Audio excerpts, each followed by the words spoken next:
नमस्कार, DD news पर आप दो टूक देख रहे हैं। मैं हूं अशोक श्रीवास्तव। राहुल गांधी जब कभी भी कुछ बोलते हैं तो उनके बयानों पर अक्सर विवाद होते हैं, बड़े विवाद होते हैं। जब वो कांग्रेस के एक सांसद थे, बड़े नेता नहीं थे, उनका कांग्रेस में प्रवेश हुआ था, तब से उनके बयानों पर देश की राजनीति में घमासान होते रहे। और अब तो वो विपक्ष के नेता हैं, तो जाहिर तौर पर वो जो कुछ बोलते हैं उसके ऊपर राजनीति गरमानी लाजमी है। लेकिन इस बार राहुल गांधी के बयान नहीं, बल्कि राहुल गांधी के एक लेख को लेकर जो है वो राजनीतिक घमासान शुरू हुआ है। दरअसल राहुल गांधी का एक लेख जो है वो आज देश के कई अखबारों में, 12 भाषाओं में, देश के तमाम अखबारों में राहुल गांधी का एक लेख छपा है।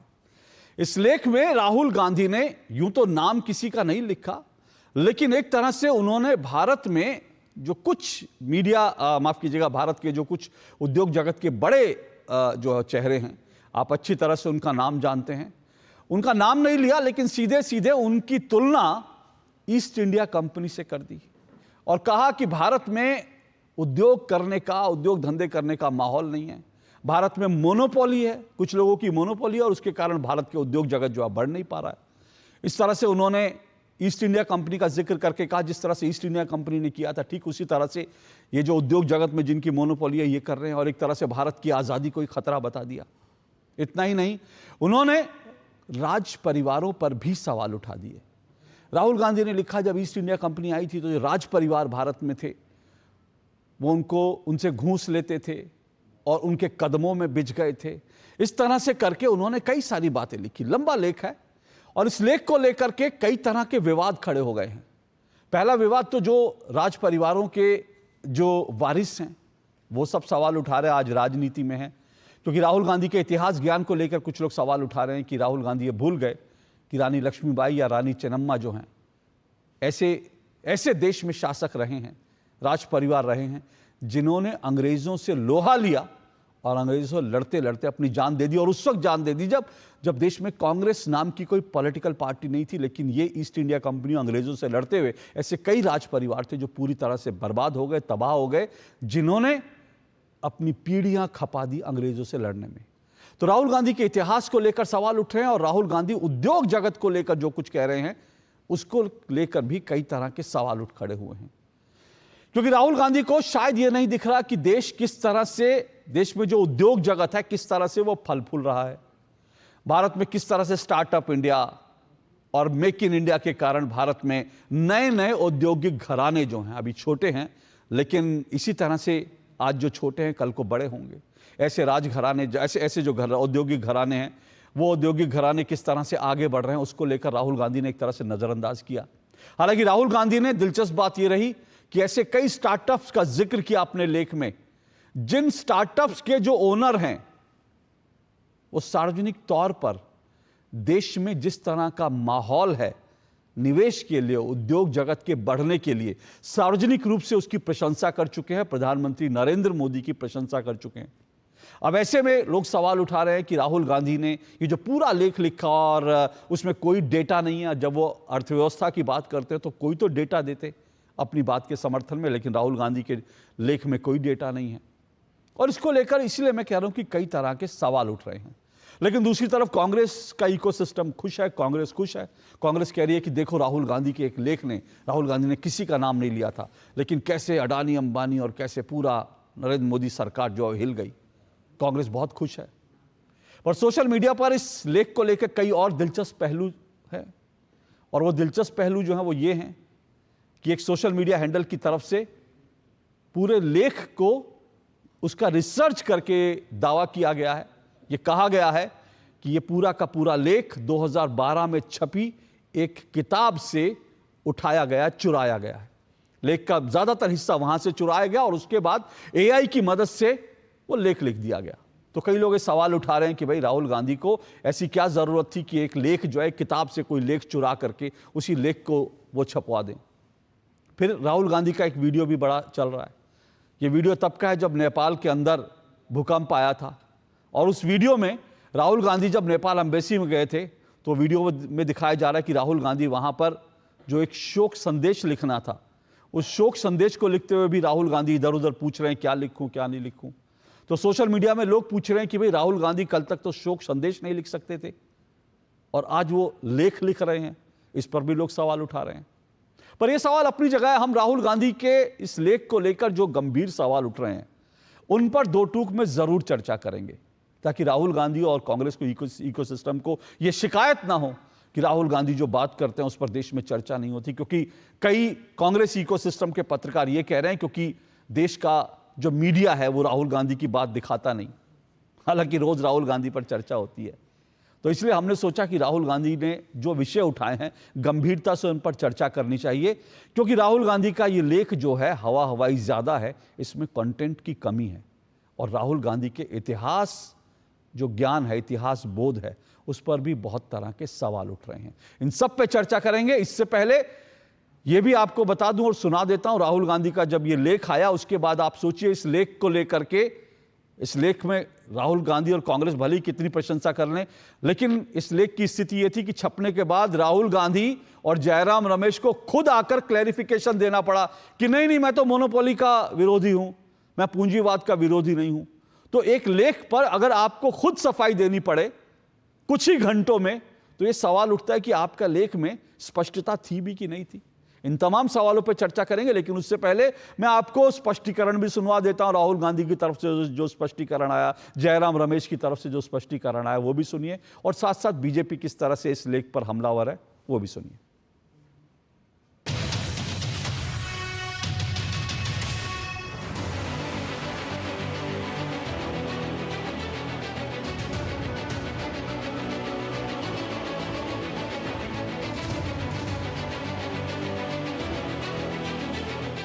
I want to make something absolutely clear. I've been projected by my opponents in the BJP to be anti-business. I'm not anti-business in the least. I am anti-monopoly. I am anti-creating oligopolies. I am anti-domination of business by 1 or 2 or 3 or 5 people. And I understand the type of things that are required for a business to succeed. So I just want to repeat, I'm not anti-business, I'm anti-monopoly. संदेशा यही है कि भारत के आर्थिक विकास के लिए निजी निवेशकों की ज़रूरत है। निजी निवेश के सहायता से ही हमारी देश तरक्की कर सकती है।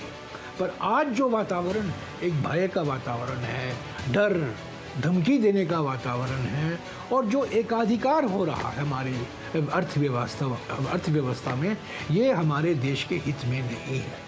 जो राहुल गांधी के लेख में उन्होंने कहा है, मैं उसकी घोर निंदा करती हूँ। उन्होंने जिस तरह से राज परिवारों को जिस तरह से कहा है कि इन्होंने रिश्वत ली और बहुत ही उल्टा सीधा कहा है, उनको क्या है कि हिस्ट्री की जानकारी नहीं लगती। इस तरह की बात कहने से पहले उनको पूरे तथ्यों की जानकारी लेनी चाहिए थी, जो उन्होंने नहीं ली। जो राज परिवार है उनके कंट्रीब्यूशन सब जानते हैं। पूर्व राज परिवारों ने जब भारत का एकीकरण हुआ उस समय भी बहुत बड़ा योगदान था। ये सारी बातें मुझे लगता है राहुल गांधी को या तो जानकारी नहीं है, या वो जानबूझकर छवि धूमिल करना चाहते हैं, राज परिवारों की समाज को बांटना चाहते हैं, जो कि हमेशा उनकी आदत रही है। वो और उनकी पार्टी हमेशा ही समाजों को बांटना, जातियों को बांटना यही करते आए हैं, और उसी का उदाहरण ये भी। उनके उस लेख का पहला सेंटेंस है, India was silenced by East India Company. और ये वो लोग हैं जो गलतफहमी पालते हैं और बिरसा मुंडा का शौर्य नहीं जानते, छत्रपति शिवाजी महाराज का योगदान नहीं जानते, रानी लक्ष्मीबाई के बलिदान को नहीं जानते, जो मंगल पांडे के बारे में नहीं जानते। शायद उनको लगता होगा कि हिंदुस्तान और हिंदुस्तानी ईस्ट इंडिया कंपनी के सामने साइलेंट थे। साइलेंट होते तो आज भी ब्रिटिश साम्राज्य यहाँ होता। जिन्होंने पॉलिटिक्स को एक single family private limited company बना दिया, वो आज ईस्ट इंडिया कंपनी पर चर्चा कर रही है।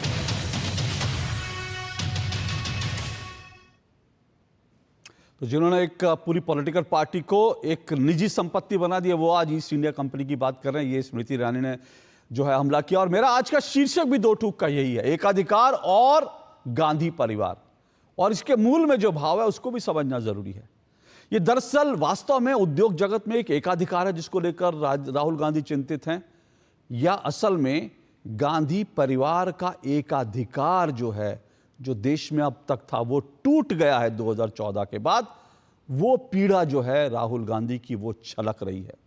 तो एकाधिकार और गांधी परिवार, इसी पर दो टूक करेंगे। चार मेहमान मेरे साथ आज की डिबेट में मौजूद है। आइए परिचय करवा दूं। मेरे साथ प्रदीप भंडारी जुड़ चुके हैं, बीजेपी के राष्ट्रीय प्रवक्ता। प्रदीप भंडारी जल्दी से स्क्रीन पे दिखाइए। जी हाँ, प्रदीप भंडारी मेरे साथ आज। हाँ, प्रदीप भंडारी अभी नहीं जुड़े, जल्दी प्रदीप भंडारी जुड़ेंगे, बीजेपी के राष्ट्रीय प्रवक्ता। मेरे साथ अजय वर्मा जुड़ चुके हैं, कांग्रेस के नेता हैं अजय वर्मा जी। मेरे साथ तारिक खान जी जुड़े हैं, समाजवादी पार्टी के प्रवक्ता हैं तारिक खान जी। और प्रणय कुमार जी मेरे साथ जुड़े हैं। प्रणय कुमार जी जो हैं लेखक हैं और साथ साथ इसके अलावा शिक्षाविद भी हैं। आप चारों मेहमानों का बहुत बहुत शुक्रिया। फिलहाल 3 मेहमान हैं। इससे पहले मेरे साथ जो हैं प्रदीप भंडारी जुड़े। मैं सबसे पहले अजय वर्मा जी आप ही के पास आता हूँ। अजय वर्मा जी, राहुल गांधी के इस लेख को लेकर के जो है वो माफ़ कीजिएगा, प्रदीप भंडारी मेरे साथ जुड़ चुके हैं। तो अजय वर्मा जी आऊँ आपके पास। पहले मैं प्रदीप भंडारी जी की एक रिएक्शन लूँगा, क्योंकि कांग्रेस की तरफ से जो कहा जा रहा है, मैं चाहता हूं कि वहीं से शुरुआत करें। राहुल गांधी का लेख है, तो बीजेपी के ऊपर जो सवाल उठ रहे हैं मैं वहां से शुरू करूं, फिर आपके पास आऊंगा। प्रदीप भंडारी जुटे। प्रदीप जी, आपको मेरी आवाज मिल रही है? प्रदीप जी, आप मुझे सुन पा रहे हैं? जी अशोक जी, आपको मेरी आवाज मिल रही है? जी जी जी।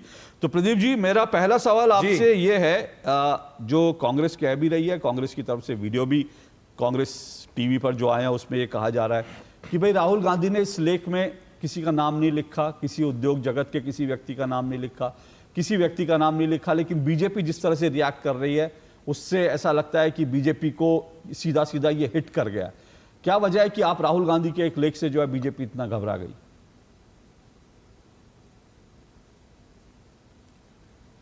अशोक जी, बात घबराहट की नहीं है, दो टूक बात सच्चाई की है। और मैं दो टूक बात सच्चाई की करना चाहता हूं, क्योंकि अगर आप विश्व भर में देखेंगे, जो झूठ बोलता है वो हारता है। हमने यूनाइटेड स्टेट्स ऑफ अमेरिका के अंदर भी ये देखा है। और मेरी पीड़ा यह है कि प्रमुख विपक्षी दल कांग्रेस पार्टी के नेता सिर्फ झूठ बोल रहे हैं और देश का अपमान कर रहे हैं। मैं प्रूव करूंगा। राहुल गांधी जी ने बोला कि मोनोपोलीज क्रिएट हो रही है। तथ्य यह कहता है कि 2013 में 11 लाख रजिस्टर्ड कंपनीज थी, 2024 के अंदर बढ़ के 26 लाख हो गई। इनने कहा कि यूनिकॉर्न्स की बात करी, बड़े बड़े स्टार्टअप्स की बात करी, 0 यूनिकॉर्न्स हुआ करते थे 2013-14 के वक्त। 2024 के अंदर भारत की जो रैंक है वो भारत के अंदर टॉप 3 रैंक के अंदर हम पहुंच चुके हैं। सबसे ज्यादा यूनिकॉर्न्स जो है हमारे कंट्री के अंदर हुए थे। स्टार्टअप्स की बात करूंगा तो कुछ चुनिंदा स्टार्टअप्स थे, 1 लाख से ज्यादा स्टार्टअप्स हमारे उसमें रजिस्टर हुए। अगर मैं इंप्लॉयमेंट डेटा की बात करूंगा तो आरबीआई के हिसाब से हमने 4 करोड़ से ज्यादा इंप्लॉयमेंट क्रिएट किया। अगर मैं फाइनेंशियल इंक्लूजन की बात करूंगा तो 50 करोड़ खाते खुले। तो यह है जमीन के तथ्य। मेरा इशू यह है कि राहुल गांधी इन सब तथ्यों को नकारते हुए झूठ बोल रहे हैं, बड़े बड़े इंडस्ट्रियलिस्ट का अपमान करते हैं, उन्हीं के पार्टी के चीफ मिनिस्टर जाके उनको प्रोजेक्ट्स देते हैं, मोनोपोलीज की बात करते हैं। देश अच्छी तरीके से जानता है, कांग्रेस पार्टी के समय में 7-7 साल लग जाते थे एक फोन कनेक्शन को लेने के लिए। आज डिफेंस सेक्टर के अंदर नए स्टार्टअप्स हैं, स्पेस सेक्टर के अंदर नए स्टार्टअप्स हैं, ईज ऑफ डूइंग बिजनेस के अंदर हमारी रैंकिंग 50 बढ़ चुकी है। तो मैं कह रहा हूं कि झूठ बोलने के क्या, आप इश्यूज के ऊपर बात करिए, परंतु आप देश की जब इकोनॉमी टॉप 5 में आज है, आपके समय में फ्रेजाइल 5 के अंदर थी, तो फिर आप झूठ क्यों बोल रहे हैं? ओके, तो आपको लगता है राहुल गांधी का जो लेख है इसमें फैक्ट नहीं है, इस बात पर आपत्ति है। तो अजय वर्मा जी, सवाल आपत्ति इस बात पर है, प्रदीप भंडारी कह रहे हैं कि राहुल गांधी के लेख में जो है वो फैक्ट्स नहीं है। और ये बात सही है, जो मैं देख रहा था, जो उन्होंने एक कंपनी का डेटा दिया वो ठीक है। पहले 11 लाख रजिस्टर्ड उद्योग थे, आज 26 लाख हैं। दूसरी बात ये भी है कि मैं देख रहा था 2013 से पहले, 2014 से पहले भारत में सिर्फ 350 स्टार्टअप्स थे। आज भारत में 1,40,000 स्टार्टअप्स हैं, जिसमें से 135 यूनिकॉर्न्स हैं, यानी $1 बिलियन बिना लिस्टेड हुए $1 बिलियन 135 ऐसे स्टार्टअप हैं। फिर राहुल गांधी के लेख में, पूरे लेख में कहीं पर भी जो है कोई डेटा नहीं है। और अगर आप अर्थव्यवस्था की बात करते हैं तो बेहतर होता कुछ आप डेटा देते। तो क्या यह नहीं माना जाना चाहिए कि राहुल गांधी को जो पीड़ा है वो दरअसल गांधी परिवार का एकाधिकार खत्म हुआ, इस बात की पीड़ा ज्यादा है, बजाय इसके कि उनको यह है कि उद्योग जगत में एकाधिकार है? अशोक जी, देखिए, सरकार यहाँ इस वक्त, मेरी आवाज आ रही है ना? जी जी, आ रही है।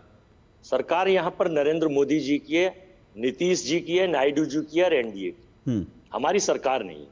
डेटा का काम, डाटा का काम सही हो गलत हो, ये सरकार का दायित्व है कि कोई सवाल पूछे और उस पर आवाज उठाए तो वो उसको करेक्ट करे और उन्हें बताए। तो राहुल गांधी के इस वाक्य को समझने के लिए एक छोटा सा मैं 30 सेकंड का एक उदाहरण सुनाऊंगा आपको, फिर आपको और बात आगे बताऊंगा। सुबह ही सुबह जब लोग घूमने जाते हैं तो एक चिड़िया बोल रही थी एक बाग में, 4 लोग घूमने गए हुए थे। तो उसमें एक ब्राह्मण पंडित जी थे, एक सब्जी वाले थे, एक मौलाना थे और एक पहलवान थे। तो एक पहलवान से पूछा कि ये चिड़िया क्या बोल रही है? तो पहलवान बोला ये कह रही है कि दंड बैठक कसरत, क्योंकि पहलवान को जो अपने हिसाब से सुनाई दिया वो अपने हिसाब से सुना। फिर पंडित जी से पूछा तो पंडित जी बोले ये कह रही है राम सीता लक्ष्मण, मतलब पंडित जी चूंकि ब्राह्मण थे, पंडित जी थे, तो राम सीता लक्ष्मण। फिर मौलाना से पूछा, उन्होंने कहा ये क्या कह रही है? वो कह रही है खुदा तेरी कुदरत। फिर सब्जी वाले से पूछा ये क्या कह रही है? तो वो कहने लगे ये कह रही है नींबू नारंगी कमरख। मकसद ये है राहुल गांधी ने जो पटल पर जो दृश्य रखा है वो बिल्कुल सर्वदा उचित एकाधिकार के बारे में और भारत की व्यवस्था के बारे में रखा है। अब उसे आंकड़ों की बाजीगरी में फंसा लीजिए, कुछ कर लीजिए। सरकार के ऊपर जब लगा कि पानी इधर ही मर रहा है तो उसके जवाब में उनके वीर और बयानवीर खड़े हो गए कि इन्होंने ये कहा, उन्होंने वो कहा। एक सेकंड, सिर्फ एक मिनट, क्योंकि आपके साथ मुझे थोड़ा आनंद भी आता है। आपने जो किस्सा सुनाया मुझे समझ में नहीं आया वो किस्सा यहाँ पर लागू कैसे होगा मुझे समझ। आप ये कह रहे हैं कि एक चिड़िया थी और उस चिड़िया का अर्थ सबने अलग अलग ले लिया, यानी आप ये कहना चाहते हैं राहुल गांधी एक चिड़िया है और राहुल गांधी ने जो लिखा वो किसी को समझ ही नहीं आया, हर आदमी उसके अपने अपने हिसाब से अर्थ निकाल रहा है। और ये बात आपने जो कही, सुनिए तो सही, मेरी पूरी बात हो जाए। ये जो आपने कहा इसकी बात का मैं सर्वथा समर्थन करता हूं, क्योंकि अगर राहुल गांधी को जयराम रमेश को 2-3 घंटे बाद ही लेख के बाद आकर स्पष्टीकरण देना पड़े तो इसका मतलब है कि राहुल गांधी को पहले लेख लिखना पड़ता है, उसके बाद राहुल गांधी को स्पष्टीकरण देना पड़ता है कि भाई मैं लेख में ये कहना चाह रहा था, क्योंकि चिड़िया वाली कहानी है, किसी को कुछ समझ ही नहीं आ रहा कि चिड़िया कहना क्या चाहती है। अब मैं बता रहा हूं, मुझे पता था चिड़िया का नाम मैंने जान के रखा कि मुझसे अशोक जी क्वेश्चन पूछेंगे आप। मैंने चिड़िया का नाम रखा, आप छूटते ही मुझे 1 सेकंड पहले अगर मैं पहले कह देता तो आप बात बदल देते। मुझे पता था आप पूछेंगे तो मैं जवाब आपको बताना चाहता हूं कि मैंने ये अर्थ इसलिए सुनाया, एक कहानी इसलिए सुनाई, चिड़िया इसलिए कहा कि इस हिंदुस्तान में विभिन्न धर्म, विभिन्न जाति, हिंदू, मुस्लिम, सिख, ईसाई, बौद्ध, पारसी के लोग हैं। गठबंधन की सरकार, एकाधिकार की सरकार तो अब बची नहीं। उस सरकार में अपना अपना नजरिया सोचने का अलग है। एक मिनट, कहीं से आवाज आ रही है, जरा इसको ठीक कीजिए प्लीज। मेरे यहाँ से नहीं आ रही, आपके यहाँ से आ रही है। जी हाँ। तो सरकार के उसमें नजरिया सरकार ने किस तरह से लिया, देखिए 1608 में ईस्ट इंडिया कंपनी की स्थापना हुई थी, ये तो खैर सबको ही पता होगी जो पढ़ने वाले लोग हैं। और किस एकाधिकार के रूप में ईस्ट इंडिया भारत में आई थी, और फिर उसने 1873 के बाद उसका अस्तित्व खत्म हो गया था। भारत सरकार और इसके बीच क्या था, कैसे था, उसका उदाहरण इसलिए दिया गया है बेहतर रूप से कि भारतीय जनता पार्टी में वन मैन शो, यानी पहले भी आपको पता होगा कि इनके यहाँ डेमोक्रेसी नहीं है, इनके यहाँ केवल एकाधिकार का मूवमेंट माननीय देश के प्रधानमंत्री साहब का रहता है। जो वो चाहते हैं वो जनहित में हो या देश हित में हो या किसी हित में हो, वो ये करते हैं। तो इसलिए अब बिजनेस की जहां तक बात आ गई, आपने सुना हो हिटलर का एक उद्योगपति था शिडलर्स, एक पिक्चर भी आई थी द शिडलर्स लिस्ट। उसके पास जर्मन में स्टील्स के, बारूद के, तोप के, सिंडिकेट, सारे काम उसी को दे रखे थे। वो इसलिए दे रखे थे एकाधिकार के लिए कि 4 लोगों पर आसानी से काबू करके सरकार कुछ भी कर सकती है। लेकिन 400 करोड़ या 4 करोड़ या 40 करोड़ या 140 करोड़ लोगों की विचारधारा बिल्कुल अलग होगी। तो इसलिए उनको अजय जी, राहुल गांधी जलेबी की फैक्ट्री स्थापित नहीं कर पाए, लेकिन आप जो हैं घर बैठे जलेबी बनाने में बड़े माहिर हैं। इस बात के लिए मैं आपकी तारीफ करता हूं। आपने इतनी बातें कही, लेकिन मुझे कुछ समझ में नहीं आप कहना क्या चाह रहे हैं। राहुल गांधी के, मैंने फिर कहा, मुझे राहुल गांधी के लेख के बारे में आपने एक बार कहानी सुना दी, एक बार हिटलर के पास जाए, अरे एकाधिकार तो हम देख रहे हैं इस देश में, एकाधिकार जो है मेरा शीर्षक ही यही है कि राहुल गांधी की पीड़ा यही है कि कांग्रेस पार्टी नहीं, गांधी परिवार का एकाधिकार टूट गया, और ये पीड़ा इसी बात की है। नहीं तो आप ये सोचिए ना, 1991 से पहले क्या दौर था जब तक गांधी परिवार का देश में शासन था।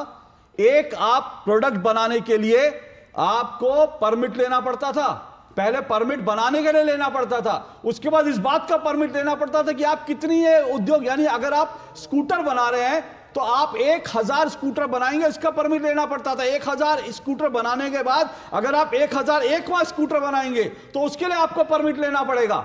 गैस के सिलेंडर के लिए आपको मीलों दूर जाना पड़ता था। इस देश में यह सिचुएशन थी। मोबाइल फोन के लिए आपको सांसदों के घर चक्कर काटना पड़ता था कि सर मेरे घर एक फोन लगा दीजिए, टेलीफोन मेरे घर में आ जाए। टेलीविजन देखने के लिए आज आप जो टेलीविजन, मेरे दर्शक भी ये जाने, आज जो टेलीविजन आप देख रहे हैं ना, इस टेलीविजन के लिए आपको लाइसेंस लेना पड़ता था। मैं घर में टेलीविजन खरीद कर टेलीविजन नहीं देख सकता था, मुझे इस बात की आजादी नहीं थी। मुझे टेलीविजन लेने के साथ साथ उसका लाइसेंस लेना पड़ता था, लाइसेंस की फीस देनी पड़ती थी और लाइसेंस की फीस रिन्यू करानी पड़ती थी हर साल। और आप गजब एकाधिकार की बात कर रहे हैं। अब जब मैं निष्कर्ष पे आता हूं और आपको निष्कर्ष बताने आता हूं, अरे तो पंडित जी इतनी लंबी लंबी कहानी बताकर निष्कर्ष बताएंगे तो निष्कर्ष का कोई मायने नहीं रह जाएगा। आपके ज्ञान के शब्दकोश से फिर मेरे ऊपर क्वेश्चनों का प्रभाव पड़ने लगता है, लेकिन ये प्रभाव शून्य विहीन है। क्यों है मैं बताना चाहता हूं। देखिए, आवश्यकता आविष्कार की जननी है। जो उस वक्त की डिमांड थी 1980 की, 75 की, 90 की, उस वक्त और चीज थी। 2024 में आधुनिक युग है, रॉकेट का युग है। क्या बात कर रहे हैं पंडित जी, क्या बात कर रहे हैं? आवश्यकता मतलब ये हमारी आवश्यकता थी कि हम एक फोन के लिए जो है चिट्ठी लिखाएं सांसद से। ये आवश्यकता थी उस वक्त जितने संसाधन थे कांग्रेस पार्टी ने, पंडित जवाहरलाल नेहरू ने। एग्जैक्टली आपने सही कहा। उस वक्त देश में संसाधन नहीं थे, उस वक्त देश में पूंजी नहीं थी, और उस वक्त देश की जो सरकारें थी उन्होंने देश को घुटनों पर ला दिया था। इस देश की स्थिति यह थी कि देश में प्रोडक्शन कुछ नहीं होता था। आज आपको खटाखट पैसे मिले ना मिले, लेकिन खटाखट मोबाइल फोन मिलते हैं, खटाखट गैस सिलेंडर मिलता है, खटाखट आपको टेलीविजन सेट मिलते हैं, खटाखट जो चाहे वो मिलता है। हाँ, खटाखट आपके अकाउंट में पैसा नहीं गिरता, जिसका राहुल गांधी ने वादा किया था चुनाव में कि खटाखट 8,500 रुपए पैसा गिरेगा। लेकिन मैं 1 मिनट रुकिए, अब आपसे 1 मिनट में आता हूं। मैं आपकी बात फाइनल आपने करने दिया और स्टूडियो का बेनिफिट आप ले रहे हैं। अरे मेरा भी तो 30 सेकंड का और ले लीजिए। सर आपका समय देख लीजिए, कितना समय मैंने आपको, आप जलेबी बनाते हैं, इसलिए मैं आगे बढ़ा रहा हूं। मैं फिर आ जाऊंगा आपके पास। बस 30 सेकंड। अच्छा 30 सेकंड बोलिए, फिर प्रदीप भंडारी 30 सेकंड, सिर्फ 30 सेकंड। हाँ देखिए, मैं ये बताना चाहता हूं, जिस वक्त उस जितने संसाधन थे उनसे डबल ट्रिपल 4 करके हमने करा, और इस वक्त जो संसाधन है वो केवल 4 लोगों के लिए कमाई हो रही है और देश से कोई मतलब नहीं है। आर्थिक हालात, वर्ल्ड हैप्पीनेस इंडेक्स, इंडिया की हंसी खुशी का माहौल खराब हो चुका, भुखमरी का कगार बेकार है, महंगाई, बेरोजगारी, ऋण, लोन, कर्जा, ये सारे सिस्टम बेकार है। इसलिए मैं ये बता रहा हूं कि अब में और जब में जो फर्क है वो ये है। इसलिए राहुल गांधी ने लिखा है। समझने वाले समझ गए तो, और ना समझे वो प्रदीप भंडारी। अशोक जी, मैं 20 सेकंड में इनकी पूरी की पूरी आर्थिक नीति का एक्सपोजर करना चाहता हूं, सिर्फ तथ्य के आधार पे। मेरी मंशा सिर्फ है देश के सामने 2 टूक तथ्य जाने चाहिए, क्योंकि देश का ये नंबर 1 शो है डीडी न्यूज पे, जिसपे मैं हूं। 1947 में जब नेहरू जी प्रधानमंत्री थे, हमारे देश की प्रति व्यक्ति आय $2,700 थी। 1947 से लेकर 1991 तक नेहरू गांधी परिवार के अलावा किसी ने 90% देश में राज नहीं किया। क्या प्रति व्यक्ति आय हो गई? $300, 10 गुना कम हुई, परंतु नेहरू गांधी परिवार की बढ़ती गई। स्थिति यह हो गई कि 2014 के अंदर इन्होंने जो प्रति व्यक्ति आय सिर्फ $1,100, मतलब सोचिए जो बाकी देश, साउथ कोरिया से लोग हमारे साथ में आजाद हुए थे, उनकी प्रति व्यक्ति आय बढ़ती गई। इनकी आर्थिक नीति जो मोनोपोली वाली आर्थिक नीति थी, जिसमें 2,700 प्रति व्यक्ति आय थी, वो उन्होंने घटा के $300 प्रति व्यक्ति आय कर दी। तो उन्होंने देश को गरीब से गरीब रखा। ये क्या बात करेंगे अशोक जी? और ये इनकी मोनोपोली थी भ्रष्टाचार के ऊपर मोनोपोली। तभी परिवार के सभी लोग भ्रष्टाचार होता था, जीप घोटाले से लेकर 2G घोटाला। इनकी मोनोपोली है महिला विरोधी स्टेटमेंट्स के ऊपर, तभी जाके ये आज तक महिला विरोधी बयान की बात करते हो। 70 साल तक इन्होंने महिला रिजर्वेशन की बात नहीं करी। इनकी मोनोपोली थी सेना का अपमान करना, तभी ये 1 रैंक 1 पेंशन नहीं लागू कर पाया। आज का दिन वो बहुत महत्वपूर्ण है। एक एंटनी का वो स्टेटमेंट था। तो ये झूठ ना बोले। मैं राहुल गांधी से कहना चाहता हूं, देश की अर्थव्यवस्था का आपने बंटाधार कर दिया। अजय वर्मा जी, आपकी जेबें तो भर गई, परंतु देश के गरीब की जेब नहीं भरी, जो 25 करोड़ गरीबों को प्रधानमंत्री नरेंद्र मोदी ने गरीबी रेखा से बाहर निकाला। ओके, लेकिन प्रदीप एक सवाल यहां पर मेरा काउंटर क्वेश्चन ये है कि मैं देख रहा था संसद में ये आंकड़ा रखा गया था कि बीते 10 साल में, अभी 10 साल जो है ये बीते 10 साल में 50,000 से ज़्यादा छोटे बड़े उद्योग जो हैं वो बंद हुए हैं, 3,17,000 लोगों की नौकरी गई है। तो ये डेटा भी तो हमारे सामने है ना कि ठीक है कि एक तरफ आपने जो कहा प्रति व्यक्ति आय जो है नेहरू जी के ज़माने के बाद कैसे घटी, बिल्कुल ठीक है। मैं फिर कह रहा हूँ स्टार्टअप देश में बहुत बड़े, वो भी ठीक है, जो है ये सब चीज़ें ठीक है, लेकिन ये भी है कि छोटे जो व्यापार हैं वो बंद हुए हैं, उसको लेकर भी तो एक समस्या है ना। जी बोलिए।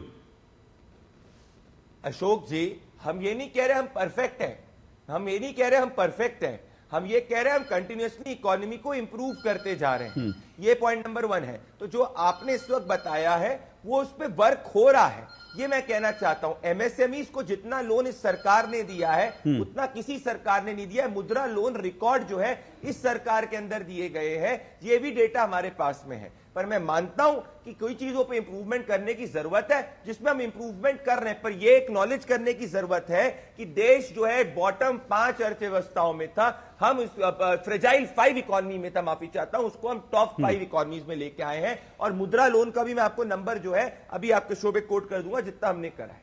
ओके, तो प्रदीप भंडारी ये कह रहे हैं कि भाई चीजें पहले से बेहतर हो रही हैं और चीजें सुधर रही हैं और इसमें कोई दो राय नहीं। मैं फिर कह रहा हूं कि जो 1991 से पहले देश की जो स्थिति थी उसके बाद एक दौर वो भी हमने देखा है कि जब भारत का सोना जो है वो गिरवी रखने की नौबत आ गई थी। फ्रेजाइल 5 में भारत की इकॉनमी थी। अगर आज भारत की इकॉनमी दुनिया की 5वीं सबसे बड़ी अर्थव्यवस्था बनी है तो फिर क्या निवेश का माहौल नहीं है? क्योंकि ये कहा जा रहा है मोनोपोली है, निवेश है, तो सबसे बड़ा सवाल यही है कि अगर निवेश का माहौल नहीं होता तो आज भारत की अर्थव्यवस्था 5वीं सबसे बड़ी अर्थव्यवस्था कैसे बन जाती? तारिक खान, आपने भी जरूर जो है पढ़ा होगा राहुल गांधी का लेख, आपका क्या कमेंट है इस लेख पर? देखिए, सबसे पहले तो आपने कहा कि गांधी परिवार से आपने शुरू किया था कि गांधी परिवार ने क्या किया, और नेहरू ने, जैसा मैंने पढ़ा, वैसे आप ज्यादा विद्वान हैं, जानते होंगे, 98% अपनी संपत्ति राष्ट्र के नाम कर दी थी, जैसा मैंने पढ़ा, मगर आप लोग ज्यादा जानते होंगे। तो राष्ट्र प्रेम इससे बेहतर और क्या दिखा सकते थे नेहरू जी। और जिस टाइम उन्होंने, अभी खूब बातें हुई इकोनॉमी की, खूब बातें हुई। आपने अभी बताया कि इतनी स्टार्टअप हुए, इतनी एसएमएसई ही है, स्मॉल मीडियम स्केल इंडस्ट्रीज हैं। अभी संजय सिंह ने जब राज्यसभा में बात रखी कि 43 कंपनीज का लगभग 5.5 लाख करोड़ रुपए जो उधार था, उसका बटोगे कटोगे का नया वर्जन आया, हेयर कट। हेयर कट मतलब बाल काट तो नहीं, हेयर कट मतलब कि जो बड़े लोनदार हैं उनका छोटा लोन माफ कर दो और बड़ा पैसा वापस ले लो। तो ये लोन था लगभग 5,44,000 करोड़ का, जिसमें 3,53,000 करोड़ रुपए माफ कर दिए गए। तो ये तो छोटा हिस्सा नहीं हुआ, बड़ा हिस्सा हो गया। तारिक खान जी, ये माफ किए गए, राइट ऑफ किए गए, थोड़ा क्लियर कर दीजिए। राइट ऑफ किए गए ना? चलिए, राइट ऑफ। हाँ, वही मैं कह रहा हूं, थोड़ा क्लियर कर दीजिए क्योंकि दर्शक भी थोड़े भ्रमित हो जाते हैं आप लोगों की बात सुनकर। राइट ऑफ बोलिए, राइट ऑफ की, ठीक है, राइट ऑफ। मैं जानना चाहता हूं, बीजेपी के विज्ञान प्रवक्ता हैं, कि ये जो 10 लाख करोड़ कहा गया कि माफ किया गया, राइट ऑफ किया गया, उसको बैड लोन किया, अपने अकाउंट से जो बैंक्स थे उन्होंने निकाल दिया। राइट ऑफ का मतलब ये है उनकी बुक से निकाल दिया। तो ये जो निकाला आपने बुक से 10 लाख करोड़, और ये जो 43 कंपनियां थी, इसमें गरीब कंपनियां कौन है? एसएमएसई कौन है? गरीब लोग कौन है? वो छोटे मध्यम वर्गीय उद्योग जो थे वो कितने थे? और स्पेसिफिकली संजय सिंह ने 43 कंपनियों के नाम लिए थे। ये फर्क, ये नीति में फर्क। वो जो कोरोना के टाइम में मार खाए थे, क्या आपने उनको ये राइट ऑफ, इस राइट ऑफ में 10 लाख करोड़ राहुल गांधी ने कहा, उसके बाद संजय सिंह ने कहा कि 5 लाख करोड़ में से 3.5 के करीब माफ कर दिया गया। इसमें मैं जानना चाहता हूं, क्योंकि सरकार इनकी है, कि उसमें गरीब लोग कितने थे, मध्यम वर्गीय जो उद्योग थे, जिसकी बात राहुल गांधी ने की, जो एक तरीके से हम कह सकते हैं कि वो तबका है जो स्ट्रगल करता रहा है। जैसे आपने अभी जो डेटा दिया वो यही बताता है कि इतने उद्योग बंद हुए और इतनी नौकरियां गई। तो वो स्ट्रगलर्स के लिए आपने क्या किया और कितने लोग माफ किए? ओके, प्रदीप आप रिस्पॉन्ड करें, उससे पहले मैं बता दूं मुझे करेक्ट करना पड़ा क्योंकि संजय सिंह ने भी शायद संसद में भी माफ किया, और ये दर्शकों को भी समझना चाहिए, माफ किया और राइट ऑफ में दोनों में फर्क होता है। माफ करने का मतलब होता है जो कर्जा है वो पूरा का पूरा खाते बट्टे में गया, उससे वापस नहीं लिया जाएगा, लेकिन राइट ऑफ जो है सही शब्द होता है। माफ करने और राइट ऑफ में फर्क होता है, तो इस बात को समझिएगा। विपक्ष अक्सर कहता है इतना करोड़ माफ कर दिया, वो माफ नहीं होता, वो राइट ऑफ होता है। उसको अर्थव्यवस्था की भाषा में समझना चाहिए। उसका मतलब माफ करना कतई नहीं होता, वो पैसा छोड़ा भी नहीं जाता। प्रदीप भंडारी रिस्पॉन्ड कीजिए। जी बोलिए प्रदीप। अशोक जी, जैसे कि मैंने आपको कहा था 23 लाख करोड़ हमने मुद्रा लोन में स्मॉल और मीडियम एंटरप्राइज को लोन दिया है, जो यूपीए शासन से काफी ज्यादा है। इसमें 51% जो मुद्रा लोन मिला है वो SC ST OBC के वर्गों को मिला है। पॉइंट नंबर 2 अगर मैं बात करना चाहता हूं तो ये रहा आरबीआई का डेटा। सुनिए मेरी बात, 10 लाख करोड़ का बैड लोन रिकवर हुए हैं। एनपीए 12 साल के हिस्टोरिक रिकॉर्ड पे सबसे कम है। एनपीए का जो रिकॉर्ड है 2% एनपीए है। इनके समय के अंदर स्थिति ये थी, आप गूगल करके चेक कर सकते हैं, पंजाब नेशनल बैंक जो है वो रिकॉर्ड लॉसेस में था। आज पंजाब नेशनल बैंक की स्थिति यह है कि वो प्रॉफिट के अंदर आ चुका है। एसबीआई की जिसकी ये बात करा करते थे, एसबीआई रिकॉर्ड प्रॉफिट में है, अपने हर क्वार्टर में रिकॉर्ड प्रॉफिट दे रहा है। पब्लिक सेक्टर बैंक की स्थिति है, कोई बैंक रिकॉर्ड प्रॉफिट में तभी आ सकता है जब उसकी फाइनेंशियल हेल्थ अच्छी है। अब मैं बात करना चाहता हूं राइट ऑफ की। राइट ऑफ एक टेक्निकल बात है जिसके बारे में संसद में पूछा गया था, और संसद में कांग्रेस के व्यक्ति ने ही सवाल पूछा था, रणदीप सिंह सुरजेवाला जी को। इसमें संसद पे क्या जवाब दिया गया मैं वो पढ़ देता हूं। Banks consider the impact of write off as part of their regular exercise to clean up their balance sheet, avail tax benefits and optimize capital in accordance with the set guidelines and policies of the respective boards। तो किसी भी कोई ऐसा नहीं है कि माफ कर दिया गया। मैं हिंदी में बताता हूं, एक रेगुलर टेक्निकल एक्सरसाइज है जो बैलेंस शीट को क्लियर करने की बात होती है। अगर ये गलत होता नॉन परफॉर्मिंग बैंक के जो है वो बड़े होते। कितना बोलवाइएगा? रुकिए ना, अरे रुकिए तो सही, मैं आऊंगा ना आपके पास। जवाब ले लीजिए। मैंने सवाल ये पूछा था कि कितने मध्यम वर्गीय जो उद्योग हैं भारत में उनका आपने लोन माफ किया, जवाब नहीं दिया पहली बार। और राइट ऑफ को जो पढ़ के बता रहे हैं, मैं सीधा बता रहा हूं, पढ़िए ना, समझिए। लोन माफ नहीं है यार, पढ़ के तो आइए। लोन माफ नहीं होता है, राइट ऑफ और माफी में फर्क है। आपने विजय आपने बड़े बड़े उद्योगपतियों में लोन माफ किया, आपने लोन माफ किया। एक मिनट एक एक करके दोनों आप दूर हैं। मैंने पहले ही राइट ऑफ को एक्सप्लेन कर दिया। राइट ऑफ मतलब बैंक तो माफ नहीं है ना, अकाउंट्स है, माफ नहीं है ना आप। अरे आप खुद कह रहे हैं माफ नहीं है, तो फिर मुझे राइट ऑफ को एक्सप्लेन कर देने दीजिए। बोलिए। अरे आपने तो बैंकों को नेशनलाइज किया। चुपिए भाई, चुपिए। बोलिए आप। राइट ऑफ होता क्या ना ये जानते हैं ना कोई जानता है। सुनिए आप, मैं ये कह रहा हूं राइट ऑफ मतलब, अरे हंसिए मत, सुनिए। आपने इंग्लिश मुझे हंसी पता क्यों आई? मुझे हंसी आपने कहा ना ये जानते हैं ना कोई जानता है, मतलब मुझे लगा आप ही सबसे बड़े ज्ञानी हैं, आप ही अर्थशास्त्री हैं। मुझे लगा आप ही अर्थशास्त्री है, इसलिए मुझे हंसी आई। क्योंकि आप आज से पहले अर्थशास्त्री नहीं बने थे, आज आप अर्थशास्त्री बन गए, इसलिए हंसी आई। लेकिन आप अपनी बात करिए। देखिए ऐसा है अशोक भाई, राइट ऑफ की डिफिनीशन पढ़ के बता दी मैंने। शुरुआत में ही समझाया, आपने कहा माफ करना नहीं है, मैंने कहा हाँ, जब बैंक के ऊपर लोन की जो स्थिति है उसकी टैक्स लायबिलिटी कम करने के लिए बैंक ये काम करता है। Point number 1। पॉइंट नंबर 2, उसका जो अकाउंट्स होता है उसमें वो शो करता है कि वो उसका लॉस है, इसलिए उसको वो वहां से हटा देता है। मगर वो उसका लॉस होता है, ऐसा नहीं है कि वो उसकी रिकवरी के लिए ट्राई नहीं करता। मैं पूरी बात बता रहा हूं, वो उसकी रिकवरी के लिए ट्राई करता रहता है, लेकिन वो अत्यंत बैड लोन हो जाता है, जिसको बट्टा खाते से भी खराब कहते हैं, तो वो अपने अकाउंट से हटा देता है ताकि उसके जो लोन्स का उसकी जो लायबिलिटी है दिखे कि वो इतना बकायदार है, इतना ज्यादा, वो कम हो जाए और उसके टैक्सेस कम हो जाए। मगर ओवरऑल इसको नुकसान की ही श्रेणी में देखा जाता है। मैंने सिर्फ कहा लेकिन माफ नहीं होता ना। मैं माफ होता है कि नहीं होता है? सीधा आपने भी जलेबी बना दी। अरे वो हटाया, उसने अपनी बैलेंस शीट दिखाई, लेकिन वो लोन माफ नहीं हुआ। सबसे बड़ी बात यही है, आप लोग जो एक नैरेटिव फैलाते हो कि माफ कर दिया, वो माफ करना नहीं होता। अशोक भाई एक लाइन में 10 सेकंड में मेरा सवाल, बोलिए। मैं कह रहा हूं कि यही जो किया गया यही काम जो किया गया, मैं जानना चाहता हूं, ये अमीरों के लिए किया गया, ये अमीरों के लिए किया गया। मैं गरीब, जो मध्यम वर्गीय, जो SMSE हैं, उनके लिए क्या किया गया, ये जानना प्रदीप भंडारी रिस्पॉन्ड कीजिए। एक मिनट प्रदीप भंडारी रिस्पॉन्ड कीजिए। मैं फिर कह रहा हूं, एक बात बड़ी क्लियर समझिए, दो चीजें फैक्ट हैं।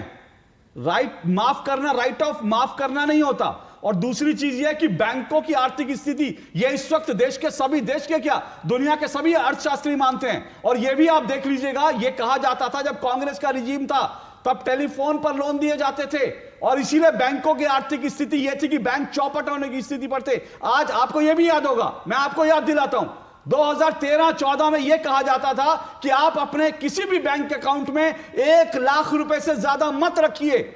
यह मैसेज सबको दिया जाता था। मेरे पास भी, मुझे भी लोगों ने, अर्थशास्त्रियों ने कहा कि अपने एक अकाउंट में 1 लाख रुपए रखिए, क्योंकि बैंक डूबने वाले हैं और तब आपका पैसा डूब जाएगा। ये 2013-14 की बात है। आज कोई नहीं कहता कि आप 1 लाख रुपए रखिए, आज कोई नहीं कहता कि बैंक डूबने वाले हैं। इस सच को भी स्वीकार कीजिए, उसके बाद बहस कीजिए। प्रदीप भंडारी, रुकिए मैं आऊंगा।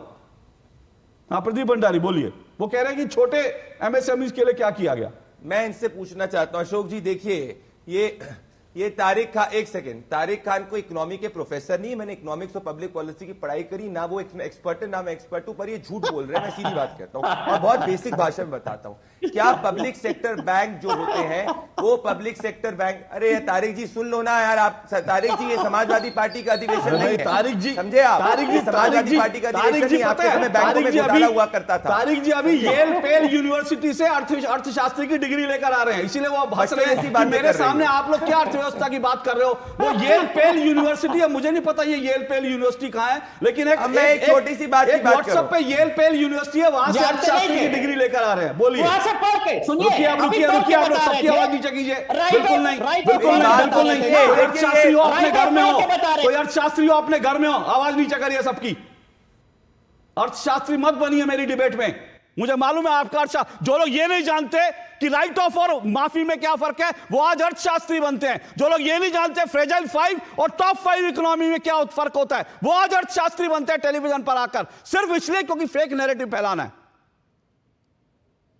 प्रदीप भंडारी बोलिए, एक एक करके बोलेगा, कोई अपना ज्ञान ना झाड़े। मुझे मालूम है आप लोगों की कितना ज्ञान है। कोऑपरेटिव, मैं एक एक करके बोल रहा हूं, मैं इनको शांति से मैं अशोक जी, मैं शांति से इनको सुन रहा था। हम परफेक्ट नहीं है, हम कॉमन लोग हैं, हम सच्चाई की बात करते हैं। अखिलेश यादव जी के शासन के अंदर कोऑपरेटिव बैंक में भर्तियों में घोटाला हुआ करता था, तो ये ज्ञान ना दे। मैं सिंपल तथ्य की बात करना चाहता हूं। मुझे नहीं मानते तो रघुराम राजन को तो मानते हैं। रघुराम राजन को मैं कोट करना चाहता हूं, ये इंडिया टुडे की रिपोर्ट है। सबसे ज्यादा बैड लोन्स यूपीए सरकार में हुआ करते थे और एनपीए का क्राइसिस सिर्फ और सिर्फ यूपीए की वजह से था। तो भैया जो बैंकों का घोटाला करा है वो यूपीए शासन में हुआ। ये मैं नहीं कह रहा, आपके फेवरेट अर्थशास्त्री राहुल गांधी के करीबी रघुराम राजन कह रहे हैं। अब मुझे नहीं मानते, मैं एक बेसिक भाषा करता हूं। भाई आज की तारीख में गरीबों को लोन कौन देता है, मध्यम वर्ग को लोन कौन देता है? पब्लिक सेक्टर बैंक देते हैं। सबसे बड़ा पब्लिक सेक्टर बैंक कौन सा है? State bank of India. मैं पूछना चाहता हूं उसकी क्या आज की स्थिति है? 1 लाख करोड़ के प्रॉफिट में है। तो अगर वित्तीय घोटाला होता, अगर बैंकों की हालत खराब होती, तो 1 लाख करोड़ के प्रॉफिट में एसबीआई कैसे होता, जिस एसबीआई को राहुल गांधी कोसते थे? सीधी बात बताइए मुझे। और आज एनपीए जो है वो नॉन परफॉर्मिंग एसेट बैंकों के सबसे कम, कैसे 12 साल के सबसे कम रिकॉर्ड में बैंक की स्थिति है। क्या बात कर रहे हैं? ओके, मैं देखिए एक मिनट बोलेंगे ये, एक मिनट रुकिए। इस लेख के 2 पक्ष थे। मैं अब दूसरे पक्ष पे, क्योंकि काफी समय से हम एक दूसरे पक्ष पे भी आना जरूरी है, क्योंकि एक पक्ष मैंने पहले ही कहा, राहुल गांधी अर्थशास्त्र, कितने बड़े अर्थशास्त्री हैं कितने नहीं है मैं कुछ डिसाइड करने वाला नहीं होता, लेकिन ये वही राहुल गांधी हैं जिन्होंने रघुराम राजन के साथ मिलकर भारत जोड़ो यात्रा में एक वीडियो बनाई थी और वीडियो बनाकर ये कहा था कि भारत की अर्थव्यवस्था जो डूबने वाली है 5% से कम में, भारत जो है वो श्रीलंका बनने वाला है।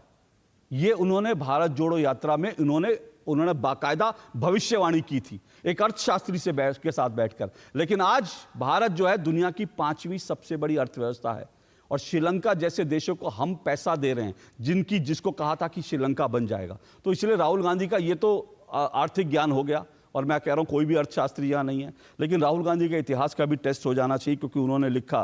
तो प्रणय जी, राहुल गांधी तो कह रहे हैं कि सारे जो राज परिवार थे उन्होंने जो है बिल्कुल जो है सरेंडर कर दिया था, पता नहीं राहुल गांधी ने रानी लक्ष्मीबाई, रानी कित्तूर की रानी चेन्नम्मा का इतिहास पढ़ा है नहीं पढ़ा। अशोक जी धन्यवाद मुझे इस डिबेट में लाने के लिए। राहुल गांधी जी आधा अधूरा सच देश को इतिहास के संदर्भ में बता रहे हैं। आपने स्वयं देखा होगा कि मुगलों के पतन के बाद इस देश में मराठे शक्तिशाली होना शुरू हुए थे और मराठों का शासन लगभग संपूर्ण देश पर स्थापित होने की प्रबल संभावना बन चुकी थी। लेकिन शाह वलीउल्लाह नाम के मेरठ के एक, उनको आप सूफी स्कॉलर, इस्लामिक स्कॉलर कह सकते हैं, उन्होंने अहमद शाह अब्दाली को चिट्ठी लिखी, बजाबता चिट्ठी लिखकर भारत पर आक्रमण के लिए आमंत्रित किया। और मराठे जो खूब शक्तिशाली थे, धर्म के लिए, सनातन संस्कृति के लिए, भारत की अर्थव्यवस्था के लिए जो पूरी तरीके से तत्पर थे, देश के प्रति निष्ठा और भक्ति की भावना से भरे हुए थे, उन मराठों को अहमद शाह अब्दाली से लड़ने में अपनी शक्ति और ऊर्जा लगानी पड़ी, जिसका परिणाम यह हुआ कि ईस्ट इंडिया कंपनी मजबूत हुई। उस समय तक ईस्ट इंडिया कंपनी इस स्थिति में ही नहीं थी कि वह इस देश में शासन करने की सोच सके। वह छोटे मोटे व्यापार करके खुश थी और भारत के राजाओं रजवारों की सहमति या आज्ञा लेकर ही उसे व्यापार करने तक की छूट थी। लेकिन इतनी नहीं थी कि वो शासक बन बैठे। अहमद शाह अब्दाली को बुलाया किसने? शाह वलीउल्लाह ने। मैं इससे बृहत्तर परिप्रेक्ष्य में कुछ बात कहना चाहूंगा। राहुल गांधी को भारतीय राजाओं, रजवाड़ों और इतिहास का सचमुच ज्ञान नहीं है। सनातन संस्कृति में राजा सर्वोच्च सत्ता था ही नहीं। राजा जब सत्ता पर बैठता था, सिंहासन पर बैठता था, तो उस समय उससे एक संकल्प करवाया जाता था, वह स्वयं प्रेरणा से भी लेता था, जिसमें वह संकल्प लेता था कि धर्म की सत्ता सर्वोपरि होती है और वह उस धर्म के संरक्षक के रूप में, जिसे गांधी जी ट्रस्टीशिप की अवधारणा कहते थे, उस ट्रस्टी के रूप में राजा बना है। और धर्म जब मैं कह रहा हूं तो यहां यह ध्यान रखने की बात है कि वह मजहब या रिलीजन का पर्यायवाची नहीं था। धर्म का मतलब कर्तव्य से था। आप देखेंगे एक अहल्याबाई होलकर के योगदान को यदि आप देखें तो चाहे यातायात का ले लें, धर्मशाला का ले लें, तीर्थ स्थल का ले लें, मंदिरों के जीर्णोद्धार से लेकर निर्माण का ले लें, आपके लिए आपको कई 100 पृष्ठ उनके योगदान पर लिखने पड़ेंगे। उत्तर से लेकर दक्षिण तक, पूरब से लेकर पश्चिम तक भारत के सभी राजाओं ने अपने राज्य के विकास के लिए, प्रजा के विकास के लिए, सामुदायिक कल्याण के लिए अहर्निश कार्य किया। यहां तक कि आर्थिक विषमता या अकाल आदि के समय में यदि राज्य के पास कोई काम नहीं होता था तो किलों का निर्माण करवाया जाता था, क्योंकि हर व्यक्ति को भोजन मिल जाए। और मैं एक मिनट या लगभग 20 सेकेंड और दे दें। मैं राहुल गांधी से कुछ बृहत्तर प्रश्न पूछना चाहूंगा, इससे बड़े प्रश्न पूछना चाहूंगा। उन्होंने एकाधिकारवादी प्रवृत्तियों की बात की। मैं पूछना चाहता हूं कि भारत में राजनीतिक सामाजिक क्षेत्र में परिवारवादी प्रवृत्तियों को, व्यक्तिवादी प्रवृत्तियों को किसने स्थापित किया? किसने यह नारा दिया कि Indira is India and India is Indira? किसने चीन को भारत में एकाधिकार देने की चेष्टा की? किसने प्रधानमंत्री मैं एक छोटा सा ब्रेक ले रहा हूं, उसके बाद आऊंगा। जो मूल मेरा सवाल है मैं फिर उस पर आऊंगा। मैं कह रहा हूं कि क्या कांग्रेस गांधी परिवार का एकाधिकार जो नहीं है उसके कारण आज राहुल गांधी सब कुछ कह रहे हैं? मैं आऊंगा इस पे इस छोटे से ब्रेक के बाद। इस छठ पूजा के अवसर पर हर ढलते सूरज के साथ आपकी जिंदगी की हर समस्या भी ढल जाए और एक नई उम्मीद जाग उठे। मेरे यानी रवि किशन और कपिला पशु आहार की यही मनोकामना है। जय छठी।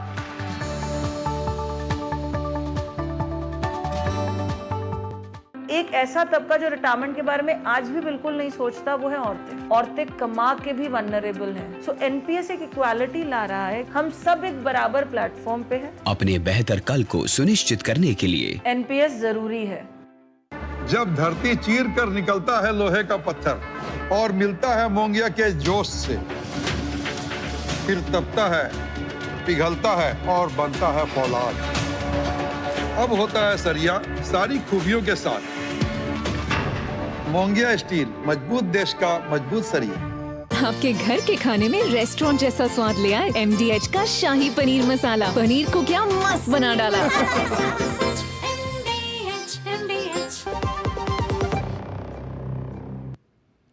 दो टूक आप देख रहे हैं। दो टूक में हम चर्चा कर रहे हैं एकाधिकार और गांधी परिवार। राहुल गांधी ने एक लेख लिखा और वो देश में मोनोपोली की बात कर रहे हैं कि देश में कुछ उद्योगपतियों की मोनोपोली, आप अच्छी तरह से नाम समझते हैं। उनका नाम क्या है?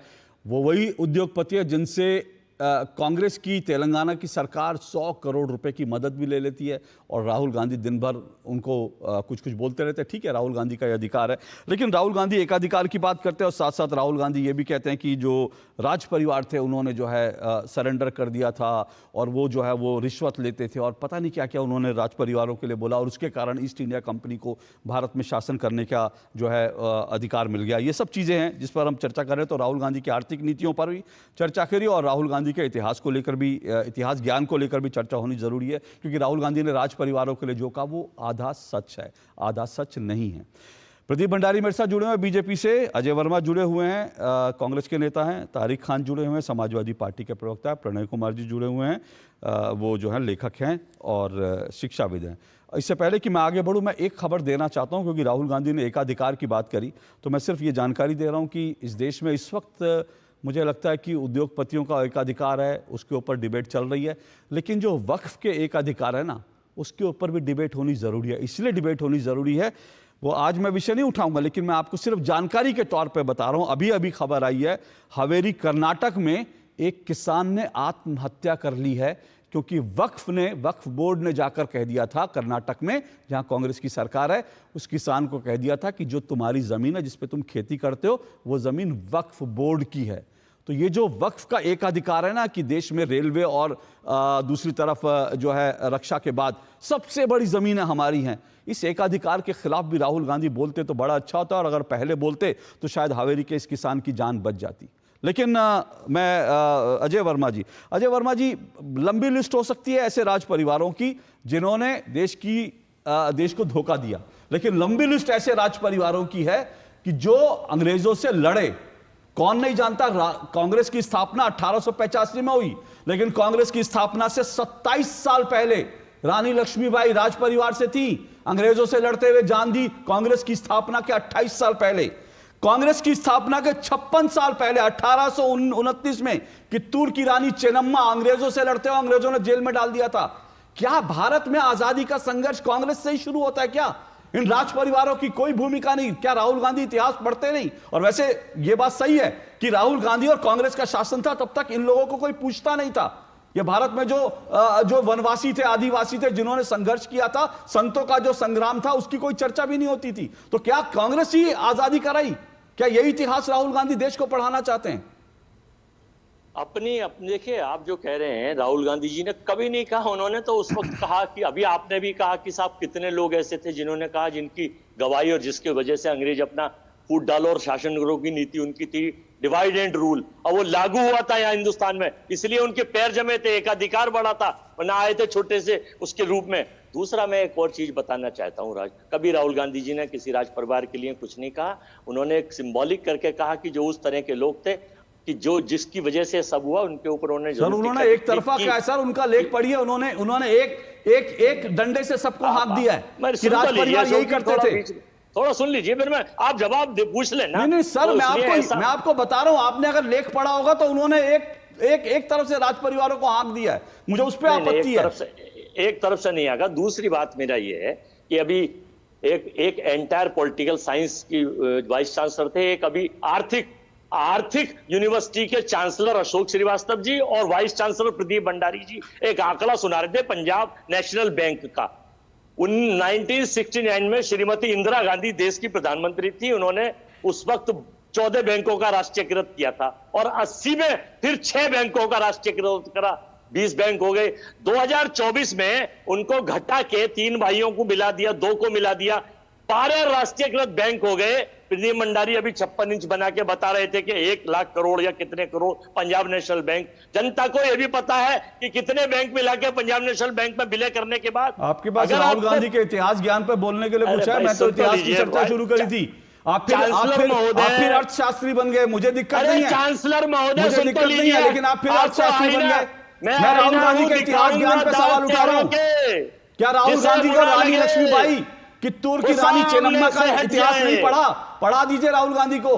मैं आईना हूं, दिखाऊंगा दाग चेहरों के, जिसे बुरा लगे वो सामने से हट जाए। ये भी तो बताइए लोगों को। ये तो मैं बता रहा हूं ना। जोर से बोलो, बार बार बोलो, रोज बोलो। ये झूठ से देश नहीं चला करता। ये झूठ है क्या? मैंने जो बताया, रानी लक्ष्मीबाई आपको झूठ लगती हैं, कित्तूर की रानी चेन्नम्मा झूठ लगती हैं, होलकर राज परिवार का भारत की आजादी में क्या इतिहास संघर्ष रहा, वो आपको झूठ लगता है क्या? वो आप कह रहे हैं उनके लिए। नहीं, मैं क्यों नहीं कहूंगा? राहुल गांधी ने किस मुंह से कह दिया? किस मुंह से राहुल गांधी ने कह दिया, मुझे बताइए ना। वो आप उठा रहे हैं। अच्छा, दूसरा मैं बता रहा हूं, तो मैं बता रहा हूं ना, राहुल गांधी ने लिखा, वही बता रहा हूं। दूसरी अभी कर्नाटक की आप बात कर रहे थे, वो फेक यूनिवर्सिटी की, उस न्यूज की भी जांच होनी चाहिए। फेक यूनिवर्सिटी में कौन किसान है, फेक यूनिवर्सिटी? अच्छा, जो 1200 किसान मारे गए थे वो फेक थे कर्नाटक में? पंजाब में मारे जाएंगे, पंजाब में मारे जाएंगे तो सही होगा, लेकिन 1200 किसान अगर कर्नाटक में मारे जाते हो तो फेक न्यूज हो जाती है। ये हाल है आप लोगों का। आप लोग किसानों के हितैषी बनते हो, आप लोग किसानों के हितैषी बनते हो।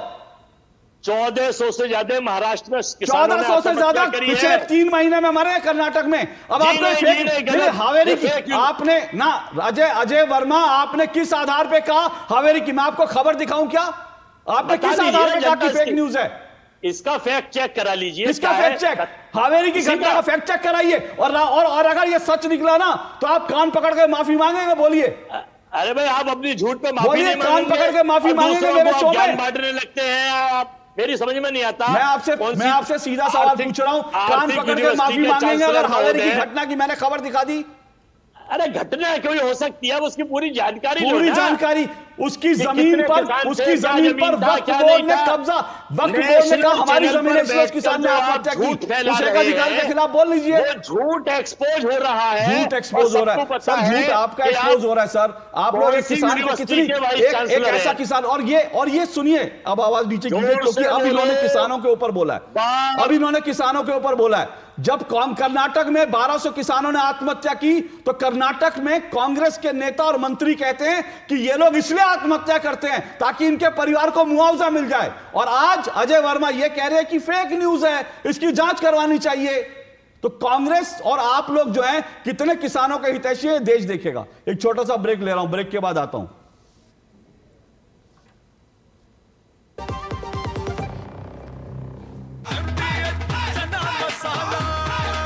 अब छोलिया हो या लोबिया, सफेद चने या काले चने, सब कुछ मजेदार बने। मेरी पसंद, मेरी पसंद, मेरी पसंद, मेरी पसंद, हमारी पसंद, हम सबकी पसंद। मजबूत देश का मजबूत सरिया हो गया स्टील। तुझे तगड़ा इंसेंटिव मिला, क्या प्लान है? सोच रहा हूँ गवर्नमेंट सिक्योरिटीज में इन्वेस्ट करूँ। बिल्कुल सही सोच रहे हैं आप। अब गवर्नमेंट सिक्योरिटीज में इन्वेस्ट करना आसान हो गया है। पर कैसे? आरबीआई रिटेल डायरेक्ट स्कीम में बिना ब्रोकर के आप इन्वेस्ट कर सकते हैं और आपको आपकी पूंजी पर मिलेंगे रिटर्न्स। आरबीआई पोर्टल पर जाइए, मुफ्त में अकाउंट खोलिए और अपने बैंक खाते से सीधे पैसे इन्वेस्ट कीजिए। सुरक्षित, आसान। रिटायरमेंट के बाद मैं भी यही इन्वेस्ट करूँ। बहुत सही कह रहे हैं आप। आरबीआई कहता है जानकार बनिए, सतर्क रहिए। दादू ये प्रीमियम क्या होता है? बेटा प्रीमियम मतलब समझ लो पेट्रोल। जब तक कार में पेट्रोल है तब तक कार चलेगी, पेट्रोल खत्म कार स्टॉप। पर पापा, इस बार पेट्रोल खत्म होने पर भी कार चलती रहेगी। वो कैसे? LIC के जीवन लाभ में प्रीमियम पेमेंट हो जाए स्टॉप, पर पॉलिसी के फायदे चलते रहते हैं। मतलब अब लाइफ की गाड़ी चलेगी नॉन स्टॉप। LIC हर पल आपके साथ। अब आया असली स्वाद, अब आया स्वाद। जब स्वाद के पड़े हो लाले तो MDH का चंकी चाट मसाला डालें। MDH का चंकी चाट मसाला। MDH। चलिए दो टूक आप देख रहे हैं और दो टूक में हम आज चर्चा कर रहे हैं राहुल गांधी का जो लेख है एकाधिकार और गांधी परिवार, इसी पे चर्चा कर रहे हैं। 4 मेहमान मेरे से। 1 मिनट प्रदीप जी मैं आऊँगा, 1 मिनट आऊँगा। तारिक खान बोली। तारिक खान, ये जो कुछ मैंने कहा और मैं फिर कह रहा हूँ कि राहुल गांधी का लेख आपने पढ़ा होगा, क्या आपको लगता है कि उन्होंने जनरल नहीं कहा? बहुत सारे राज परिवारों की भूमिका थी देश की आज़ादी में। मैं भूला नहीं हूं कि रूपाला ने देश के जो राजपूत हैं उनके लिए क्या कहा था और बीजेपी ने खूब लड़ाया उनको, मैं भूला नहीं हूं अभी। एनसीईआरटी की 6ठी की किताब, एनसीईआरटी जो सब लोग पढ़ते हैं, और भारत की महान लेखिका सुभद्रा कुमारी चौहान जी का लिखा हुआ अंग्रेजों के मित्र सिंधिया ने छोड़ी राजधानी थी, बुंदेलो हर बोलों के मुंह हमने सुनी कहानी थी, खूब लड़ी मर्दानी वो तो झांसी वाली रानी थी। इनको कहा जा रहा है, जिनको सावरकर साहब ने कोबरा भी लिखा था अपनी किताब में, 1857 स्वतंत्रता का समय। अब सावरकर साहब को तो मानेंगे, इनको एड्रेस किया जा रहा है ऐसे लोगों को। नहीं, उन्होंने मैंने फिर कहा। हाँ प्रणय जी बोलिए जल्दी, समय कम है जल्दी से। अशोक भाई मैंने अपनी प्रारंभिक टिप्पणी में एक बात कही थी कि शाह वलीउल्लाह ने अहमद शाह अब्दाली को आमंत्रित किया था, और ठीक उसी तर्ज पर राहुल गांधी यूके और अमेरिका जाकर भारत की डेमोक्रेसी और संविधान को बचाने के लिए गोरों को आमंत्रित कर रहे हैं भारत में। और इतना ही नहीं, जो एक महत्वपूर्ण बात कह रहा हूं मैं आपको कि मैं आज भी इस देश में किस एक परिवार के नाम पर सैकड़ों हजारों योजनाएं चल रही हैं। एकाधिकार प्रवृत्ति की बात आप कर रहे थे, किस एक नेता ने देश पर रातों रात अपनी सत्ता बचाने के लिए आपातकाल थोप दिया था? इसको एकाधिकारवादी प्रवृत्ति। प्रदीप भंडारी जो बात तारिक खान ने, और समय कम है। एक अंतिम बात अशोक भाई, एक अंतिम बात तारिक खान जी को मैं कह रहा हूं, यही राहुल गांधी तुर्कों, मुगलों और अफगानों जैसे आक्रांताओं पर चुप क्यों हैं? वो सिंधिया की बात कर रहे हैं। मेरे पास समय मेरे पास आखिरी 30 सेकंड है प्रदीप भंडारी, 1 मिनट आखिरी 30 सेकंड है प्रदीप भंडारी। तारिक खान कह रहे हैं कि भाई इस तरह के राहुल गांधी ने कोई जनरलाइज नहीं किया, यही बात अजय वर्मा भी कह रहे हैं। अशोक जी, अजय जी प्लीज बोलिए। मैं कह रहा हूं 20 सेकंड लूंगा। अशोक जी, क्या भगवान बिरसा मुंडा की जयंती कभी भी कांग्रेस पार्टी ने बनाई? नहीं बनाई। क्या कभी भी रानी लक्ष्मीबाई को कांग्रेस पार्टी ने उनका सम्मान किया? नहीं किया। इनके लिए आजादी की लड़ाई सिर्फ नेहरू गांधी परिवार ही लड़ता है, इसीलिए बाकी सबका ही अपमान करते हैं। और 10 सेकंड लूंगा। ये अजय जी इतना झूठ बोलते हैं शो पे, इन्होंने पब्लिक सेक्टर बैंक के मर्जर की बात करी। पी चिदम्बरम जब फाइनेंस मिनिस्टर थे, वो चाह रहे थे कि पब्लिक सेक्टर बैंक जो है मर्ज हो जाए। ये रही इंडियन एक्सप्रेस की 2019 की रिपोर्ट। मनमोहन सिंह जब फाइनेंस मिनिस्टर थे तब उन्होंने 1991 में बात करी थी। तो आप कर नहीं पाते, हम करते हैं। आपने ओपन जो है, आज अजय जी ने ओपन बगावत कर दी है राहुल गांधी के खिलाफ, मैं उसका स्वागत करता हूं, पर मैं कहूंगा ये सिर्फ और सिर्फ हर फ्रीडम फाइटर का अपमान करते हैं जो परिवार से नहीं। ओके, चलिए मेरे पास समय इतना ही है, मैं इतना ही कहूंगा, सिर्फ अंत में इतना ही कहूंगा। एकाधिकार जो है वो किसी का भी अच्छा नहीं होता, किसी क्षेत्र में अच्छा नहीं होता, ना राजनीति में अच्छा होता है, ना उद्योग जगत में होता है, और एकाधिकार किसी का नहीं रहना चाहिए, इसमें कोई दो राय नहीं। लेकिन राहुल गांधी ने जो अपना लेख लिखा उसमें कितना अर्थशास्त्र और इतिहास को लेकर जो उनका ज्ञान है उसको लेकर के इस देश में चर्चा होनी चाहिए, खुली चर्चा होनी चाहिए, क्योंकि उनको लेकर के फैक्चुअल कई सवाल उठ रहे हैं। और इसीलिए मैंने कहा कि जैसे ही उनका राज परिवार वाला बात आया, कांग्रेस और समाजवादी पार्टी ने तुरंत कहा कि नहीं, उन्होंने एक तरफा नहीं कहा, सबके लिए नहीं कहा। तो ये बात अगर राहुल गांधी लिख देते, लेकिन उनको हर चीज लिखने के बाद क्लैरिफाई करनी पड़ती है, दिक्कत यही है। उन्होंने सबको एक लाठी से हाँक दिया, मुझे लगता है वो गलत है, वो राहुल गांधी को नहीं करना चाहिए। लेकिन राहुल गांधी का लेख भी एक खबर आ रही है कि वो कहीं से उठाया हुआ है, चुराया हुआ, AI से लिखा हुआ है। तो AI से अगर लिखेंगे लेख तो इसी तरह से यही अंजाम होगा। बहरहाल आज के लिए इतना ही, कल आपसे मुलाकात होगी, इजाजत दीजिए, नमस्कार।